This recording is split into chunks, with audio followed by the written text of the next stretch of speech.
திருத்தமிழ் உறவுகளுக்கு வணக்கம். அன்பார்ந்த ஆசிரியர்களே, ஆசிரியர் சம்பந்தமான வழக்குகளை, செய்திகளை தொடர்ந்து நம்ம காணொலியாக பதிவிட்டு வருகிறோம். அந்த வகையில் நேற்று நம்ம சென்னை உயர்நீதிமன்றத்தில் இந்த போட்டித் தேர்வுக்கு எதிராக 2 நீதிபதி அமர்வு கொண்ட அமர்வில் ஒரு வழக்கு வந்தது. அது குறித்து தான் இந்த காணொலியில் பார்க்க உள்ளோம். வாங்க காணொலிக்குள்ளார போகலாம். நேற்று சென்னையில் உயர்நீதிமன்றத்தில் வந்த வழக்கு இந்த வழக்கு தான்.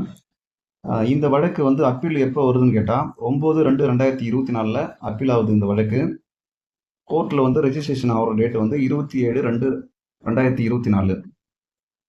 இதெல்லாம் இந்த வழக்கில் வழக்கு போட்ட நபர்களுடைய பெயர். இது வழக்கில் யார் யார் எதிர்த்தரப்பினரும் சரி, அதே சமயத்தில் அரசு இருக்காங்க, என்சிடி இருக்காங்க, டைரக்டர் ஸ்கூல் ஆஃப் எஜுகேஷன் இருக்காங்க. இவங்கெல்லாம் இருக்கிற இந்த வழக்குக்கு எதிரான பிரதிவாதிகள். அதுக்கடுத்து இந்த வழக்கை நடத்துகிறவங்க கவிதா நித்யானந்தம் மற்றும் எஸ்கே ராமேஸ்வர், அப்புறம் ஆர் ராமச்சந்திரன். இவங்க இந்த வழக்கு நடத்தக்கூடிய வழக்கறிஞர்கள். அதேமாதிரி இந்த மிஸ்டர் ஜே ஹரிகிருஷ்ணா என்பவர் என்சிடிக்காக ஆஜராகக்கூடிய ஒரு வழக்கறிஞர்.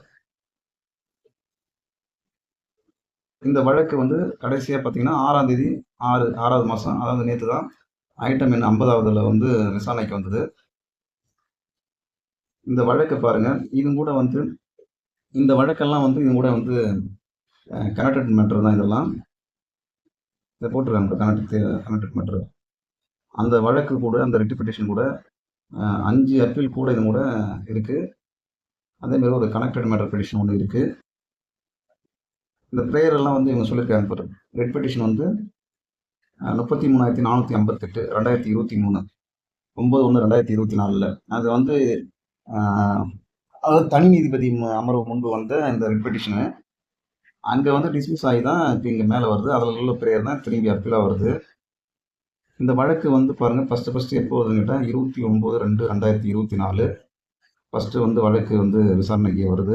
அதுக்கு அடுத்தது 4ஆம் தேதி வழக்கு இன்னொரு ஹியரிங் நடக்குது. 4ஆம் தேதிக்கு அடுத்தது 12ஆம் தேதி மீண்டும் வழக்கு விசாரணைக்கு வருகிறது. மீண்டும் 19/3/2024 வருது. அப்புறம் 24/4/2024 அப்போ ஒரு விசாரணைக்கு வருகிறது. இறுதியாக 30/4/2024 இந்த விசாரணை வரும்போது தான் அன்னைக்கு ஒரு ஆர்டர் ஃபார் ஆர்டர்ஸ்னு இருப்பாங்க. அன்னைக்கு ஒரு ஆர்டர் கொடுத்துருக்காங்க. அன்னைக்கு என்ன கேட்டிருந்தாங்கன்னா அந்த என்சிடி கிளாரிஃபிகேஷன் தான். கிளாரிஃபிகேஷன் கொடுத்து அதனுடைய ஆர்டரை இப்போ பார்க்கலாம். நம்ம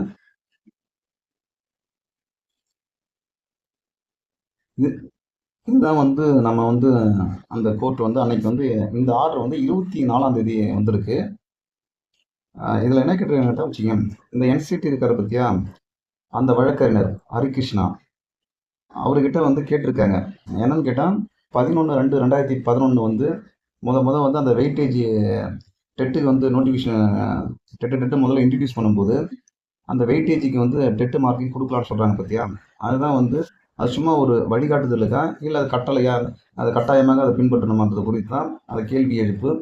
அதை குறித்து கிளாரிஃபிகேஷன் கொடுக்க சொல்லியிருக்காங்க. எப்போன்னு கேட்டால் 30/4/2024, அதாவது கடைசியாக வந்த இயரிங்க்கு முன்னாடி 24ஆம்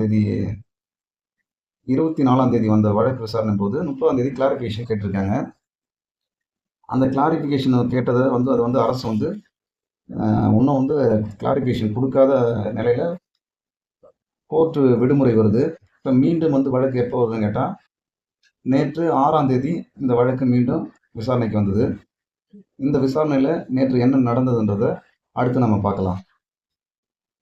நேற்று நடந்த வழக்கில் என்ன கேட்டிருக்காங்கன்னு கேட்டால், அதாவது என்சிடி எதுவும் கொடுக்காததுனால உங்கள் இயலாத தன்மையால் இதுதான் இறுதி வாய்ப்பாக உங்களுக்கு கேட்டிருக்காங்க.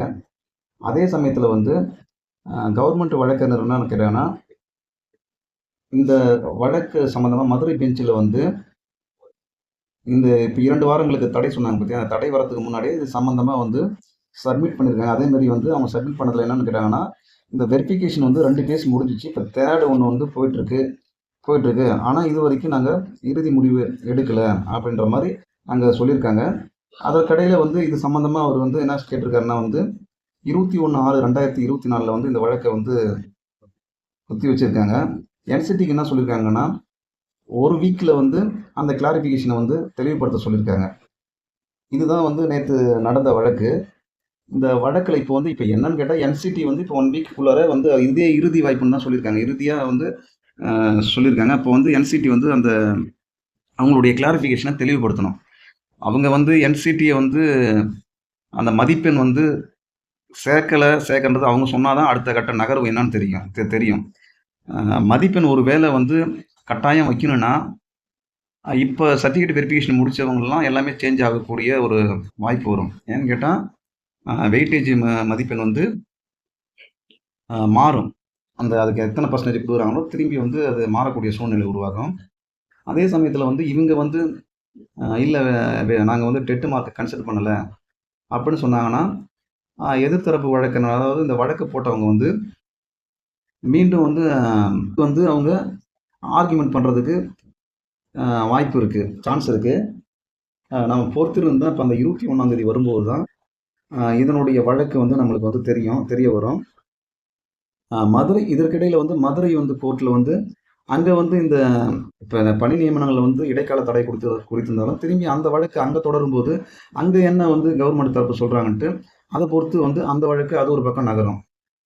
இதே சூழ்நிலை இப்போ வந்து என்ன நடந்துட்டுன்னு கேட்டால், இப்போ நிறைய ஒரு 100க்கும் மேற்பட்ட வழக்குகள் வந்து ஃபைல் பண்ணுறதுக்கு காத்துட்ருக்காங்க வந்து இந்த தேர்ச்சி பெற்ற ஆசிரியர்கள்.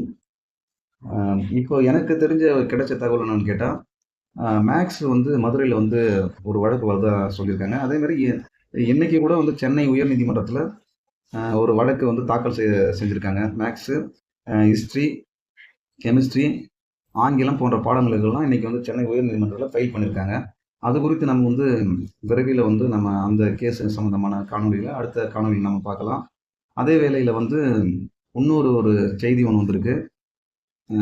டிஆர்பியில் வந்து ஓஎம்ஆர் ஷீட்டை வந்து நகல் வந்து கேட்டிருக்காங்க. அந்த நகல் வந்து கொடுக்கப்படலை. இது வரைக்கும் வந்து நகல் கொடுக்க முடியாது, அது ரகசியத்தன்மை என்று சொல்லியிருக்காங்க. அது குறித்து நம்ம அடுத்த ஒரு காணொலியை பார்க்கலாம்.